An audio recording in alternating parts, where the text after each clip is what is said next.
আমি বলি তোমার খবর আমরা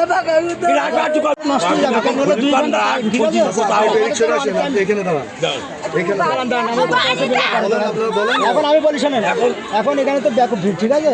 চেয়ারম্যান আর ডিউটি অফিসার বলেছে যদি এখানে আপনাদের তো সমস্যা হচ্ছে।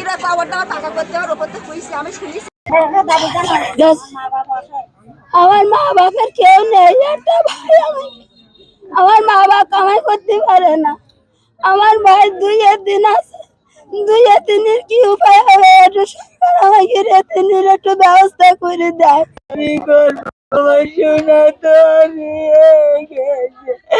আমার কিনা দেখবে, এই দুটো ভাই শ্বশুর শাশুড়ি চলতে পারে না ওষুধ ছাড়া।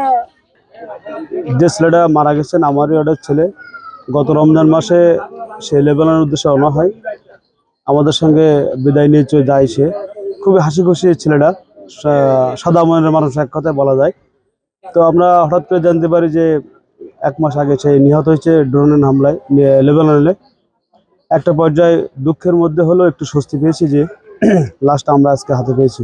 এবং আর্থিক অনুদানের বিষয়ে অনেকে জানতে চাচ্ছেন। ওনার পরিবার এককালীন এয়ারপোর্ট থেকে 35,000 টাকার একটা চেক পেয়েছে এবং উনি বৈধভাবে দেশের বাইরে গমন করায় উনি বাংলাদেশ সরকারের পক্ষ থেকে 3 লক্ষ টাকা আর্থিক অনুদান এবং জীবন বীমা কর্পোরেশনের পক্ষ থেকে আরো 10 লক্ষ টাকা পাবেন। টোটাল উনি 13 লক্ষ টাকা পাবেন ওনার পরিবার, এবং এই পূর্ণাঙ্গ টাকা ওনার পরিবারের মাধ্যমে মুসলিম পারিবারিক শরিয়া আইন অনুযায়ী হস্তান্তর করা হবে।